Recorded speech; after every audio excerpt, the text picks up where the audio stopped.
Viewer warning. The following audio contains violent references as it pertains to true historical events.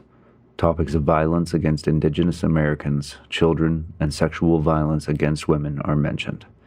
This information was chosen not to be omitted, to help tell the full story and out of respect for the lives lost. Viewer and listener discretion is advised.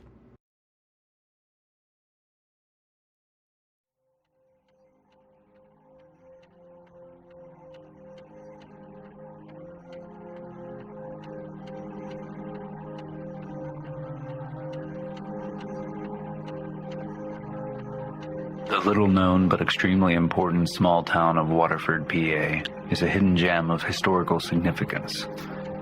At one time, this small town was larger than its neighboring town of Erie, Pennsylvania, and played a pivotal role by hosting forts and troops all throughout America's youth, including the French and Indian Wars, Revolutionary War, even the Civil War, as well as hosting important figures during America's growing period, including the likes of founding father George Washington. Above and beyond these militaristic means, this land was once Native American burial and ceremonial grounds, discovered and confirmed as the town was settled, and the construction crews were forced to disperse burial mounds and all of their former inhabitants. This town deserves much more admiration and popularity than it currently encounters, but within the town's limits, there are equally as important and somewhat lesser-known locations which also deserve these proper accolades. The historical district is an area within its own right, but above and beyond are three significant areas of high value and deserve much more acknowledgement, including the Waterford Covered Bridge, the Eagle, and the Judson House. Sitting directly on top of remnants and foundation of not just one, but two former military forts, the first by the French and the second constructed and occupied by the British, the Judson House was a beautiful, picturesque mansion showcasing not only Amos Judson's wealth, but also his love for the land and area of Waterford. The mansion was built from local materials and employed local craftsmen to physically construct his home. Amos happily lived here and ran his businesses out of the luxury of this building, and he did so up until his death in the mid-1870s. As time moved on from the house and the area, the building began to fall into disarray and near disrepair. Luckily, by 1945, the Pennsylvania Historical and Museum Commission, led in no small part by the Fort LaBeouf chapter of the Daughters of American Colonists, and began to accumulate artifacts from the area and display them in a makeshift museum. In the mid-1980s, the property again changed hands with the introduction of the Pennsylvania Historical Museum Commission as new owners, but the management and maintenance was largely made up by volunteers who rarely participated in any major renovations. However, during their tenure, the group managed to get the mansion listed in the National Register of Historic Places in 1990. While restoration efforts were laxed, the Fort LaBeouf Historical Society purchased the property for minimal cost in 2015 in an effort to restore the building to its once former glory. To this point, the group has done an amazing job with upkeep and maintenance to keep the building and artifacts stored inside in immaculate shape in order to truly preserve this history for all to share. Even though the Judson House is now in good hands, there is no shortage of tragedy and misery associated with the property. During the initial groundbreaking for the small town, hundreds of bodies were dug up and placed in large burial pits and mass graves, notating these bodies to be Native Americans. As the excavations continued, more and more mounds were uncovered, all of which were discovered to be an addition to the natives' burial grounds. Eventually, with the initial dirt roads being laid, some locals, and even local newspapers, reported that there were bones strewn all throughout the road, as well as some personal artifacts. As the French migrated south from Canada, they constructed a foundation, still seen to this day, and built a wooden fort above to keep out natives and incoming British forces. As seasons changed, soldiers and families housed in the fort were struck with diseases and, ultimately, suffered slow and painful deaths. With all the losses, they simply could not sustain themselves, but before they retreated, they burnt the fort to the ground so no one else could occupy it. Following the evacuation, the British occupied this area and rebuilt their own fort, naming it Fort LaBeouf after the nearby lake. Once again, the changing and cold weather took its toll, leaving the British to lose an untold amount of lives to things like dysentery and smallpox. As natives attempted to force them out of the area, the British ultimately gave in and retreated, this time with the natives burning the fort to the ground. Paired up with these events, the town itself holds some tragic tales, which all tend to have a link to the Judson House, or at least the property. Well known to locals is a spot nearby where natives brutally massacred settlers in hopes of running them out of the area. The torture tree. These tortures stretched from scalpings to slicing open victims' intestines all the way to bashing babies against this tree as their mother watched on in petrified horror. The most well-known family was that of local Thomas Boyd, whose entire family was devastated at this very tree, brutally and with no remorse. His relatives eventually settled nearby in the growing town of Waterford. Grave robbers ran rampant as flooding would occur, as well as graves not dug nearly deep enough. While some maintenance teams attempted to dig up and reinter the bodies, others would simply dig up bodies, claim their valuables, and then leave them to the elements. This left the town with countless abandoned cemeteries and even a bigger problem of decaying and rotting bodies strewn about. The town reburied as many as they could, but there are numerous accounts of bodies remaining unclaimed and simply buried in mass graves to keep the animals and diseases away. Along the lines of brutality, a man named Moore was reported to have raped and left a woman for dead. Moore was able to place the blame on a mentally challenged individual, leading him to the majority of his life to be spent unjustly, lived out in a jail cell. Eventually, Moore admitted to this, essentially on his deathbed, as he shot himself with a pistol just down the street from the Judson House. According to Moore, this was mainly blamed on a woman he supposedly loved, declining his proposal time and time again. With all of these happenings, both documented and stories passed down through generations, there's just a whirlwind of remnant energy left over in this town, and the Judson House sits on a perfect spot to reenact and resurrect many of these untold stories. While unconfirmed and simply rumored, during the Judson family's occupation, the family and close friends were said to hear odd creaks and see unsettling shadows down hallways and in rooms which were unoccupied. With a fear of being considered insane or associated with the occult, the family stayed silent about these occurrences until long after Amos's death. As the restoration commenced with volunteers leading the charge and the museum opened to the public, an odd occurrence continued to surface. Visitors commented to the staff and even their friends by word of mouth that the museum had truly gone above and beyond with live reenactors and time period appropriate dress. They even tried to convince them to advertise these events more, to bring in more revenue. The first time this occurred, it left the volunteers' jaws dropped with a simple and bone-chilling response of, "We didn't have anyone scheduled." This very strange occurrence happened a few more times, enough so that the volunteers eventually just shrugged these comments off, although they held up their duties and searched the building and property for any unwanted or unsuspecting guests to no avail. It's been rumored that this is some type of residual activity dating back to the forts and the many lives lost while living peacefully on the site. Since that point, the employees here have noted unexplained occurrences like whispers and voices, to cold spots to laughter, all about the building, but particularly on the second floor and basement areas. To top that, a local news crew was doing a report on the mansion featuring a minister from the St. Peter's Church. But every time the minister spoke or stood near the original piano, the lights throughout the building would repeatedly dim, then brighten.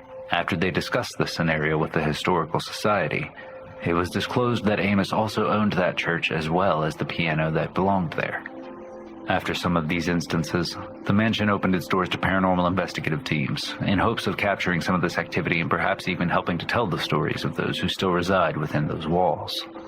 These teams have picked up some unexplainable activity, but most notable were two specific instances which have seemed to help identify at least one spirit which sticks around here. The first was a full conversation occurring in the dining room, beginning with a clear and concise yes of an intelligent response, which ultimately led to a 20-minute-long conversation which helped them narrow down the identity of this energy as a young girl. Another moment which has been recorded was a full-body cold spot captured through both a thermal camera and an SLS camera mapping the figure, as if it was sitting in a seemingly or not so much empty chair. Even though no names have been clearly recorded, it's believed that plenty of residual activity relating back to both forts and perhaps even Amos Judson also return here on a quite regular basis. After we focused our full attention to the details of our evidence and opened our mind to the unexplained instances we experienced during our investigation of the Judson House in Waterford, PA, we were able to complete a full analysis of all of our recorded data. With this, we have been able to conclude that the building holds a strong energy linked to the past and even some individuals. It's very likely that the entire property and even town hold just as much, if not more, of this otherworldly energy, but without spending more time on both, it is not our place to say. The combination of the original building, preserved artifacts from the grounds, replicated duplicates of furniture and living spaces, and our work all seem to hold their own supernatural elements which give way to the paranormal activity, both intelligent and residual, which occurs in this historic mansion. We believe that our paranormal experiences during the investigation, paired with our captured evidence in the form of voice recordings, still photographs, and videos, have helped us pinpoint the areas which are most active with unexplainable activity and narrow down some of these energies in the forms of spirits by their names, occupations, and even how some of them expired from this earthly plane. Our time in the Lincoln Room kicked off our investigation, as we were each drawn to this room at different times during our walkthrough and setup. We captured a clear whistle sound here, right after our Ovilus produced the word surprise, which we combined and realized this was someone, maybe the children, drawing our attention toward them and the fact that they had moved the doll in the other room.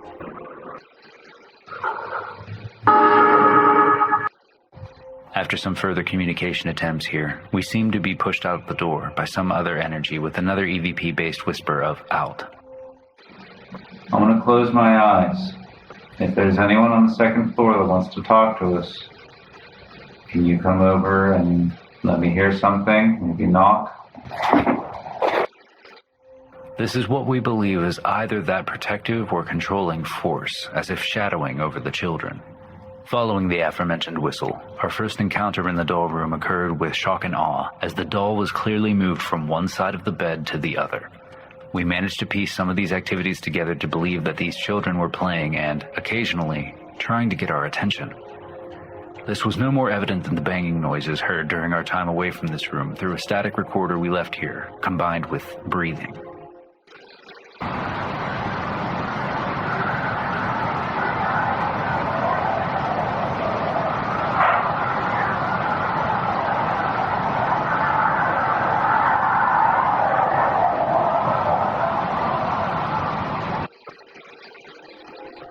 Even though we did not capture much in the form of communication, our K2 meter flashlights and cat balls seemed to draw their attention, as they seemed to enjoy lighting up these objects. The most verbal communication we gathered here was in the form of the Phasma box, which provided us with more information which helped us formulate that these kids were intelligent spirits. They gave us simple greetings of hello.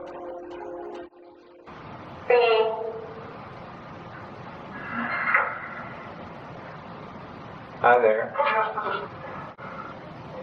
Hi there.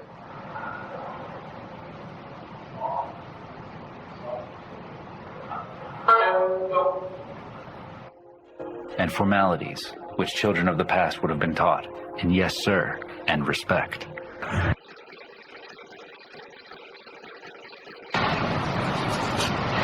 Can you make that light up again? Thank you. You're not moving. These children were able to gain the confidence and courage to tell us where they were with behind.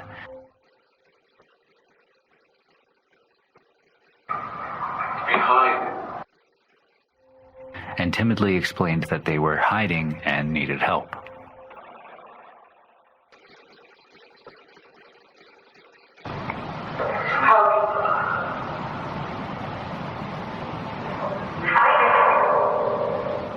We never gathered where they were hiding or what they needed help with, but they seemed to either be silenced or forced out as we received a change in the atmosphere and energy. During this time, we captured some unsettling communication in the form of whip and this is abuse.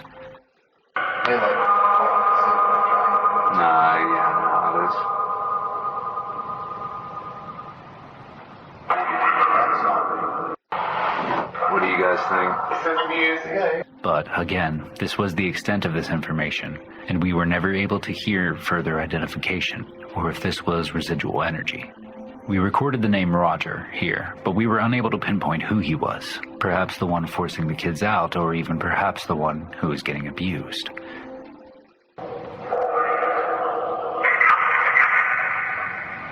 Who were you afraid of getting you?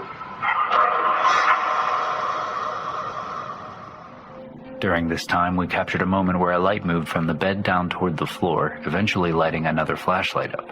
This would most likely be considered intelligent in nature. This energy seemed to once again shift and refer to past history, which we did not realize at the time with crime of passion. Are you talking about murder? This was perhaps in reference to the rape and which occurred nearby, but not on the property. This speculation continued after we asked if murder was committed on the property, and we captured worse. Are you talking about murders committed on this property? The communication continued, with more and most likely a different incident reference, with suffocation, very slow. And that's what killed me.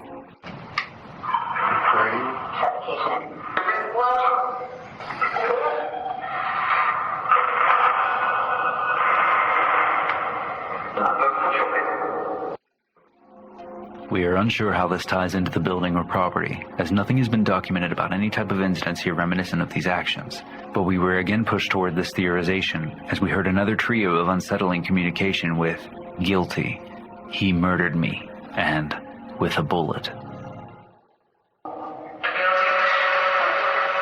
Guilty.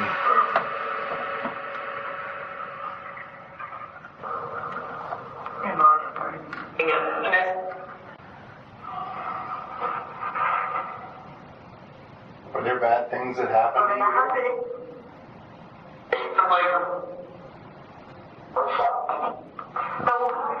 Maybe it wasn't in this house, or on this property. As we made one final attempt in this area with the Estes method, we captured foul play.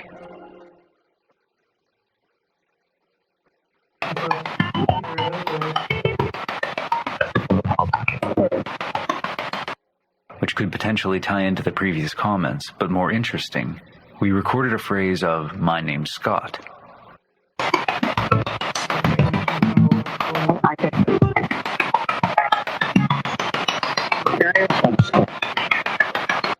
Which, this name, amazingly occurred once more later on in the night, though there is no reference of Scott with the history of the property. Can you knock on something? Can you push something? Can you just do something to let us know that you can hear us? At this point, we recorded another light anomaly through our trail camera. This light moved sporadically and without any explanation. This moment would probably be classified more so as residual than intelligent. Even though we attempted sessions in other areas like the well room and trained cameras on locations like the kitchen, we didn't have much luck aside from our final sit-down session for the night, even though, at the time, we had no idea. The basement. We received verbal communication through simple EVPs as well as the spirit box, but the most time was spent utilizing our pendulum, which gave us yes-no responses. Even though we mentioned simple EVPs, simple is most definitely an understatement, and these are very rare. But this location as a whole produced a significant amount of them, and ultimately helped lead us to our conclusion of paranormal activity present, but also the identity of Scott, with the name that was presented to us more than once. A little noise to let us know that you can hear us? This occurred again in this basement area, but unfortunately we were never able to pinpoint who exactly Scott is and how he fits into the history of the property. As we attempted to speak with this energy only known as Scott, we also began to physically feel moments of getting colder in particular locations throughout the area and randomly on our body. We were able to capture one of these experiences through the fluorothermal camera. During our time here, we captured another heavy breathing and spotted a dark shadow moving more than once.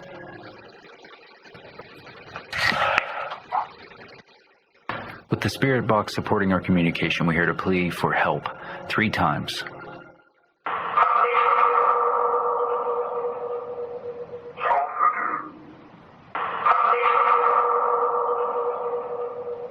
But were eventually told to go away. As if someone was also watching over this area or simply did not want us to dig any deeper. Against our better judgment, we proceeded anyway, and utilized our pendulum, which helped provide us with more answers.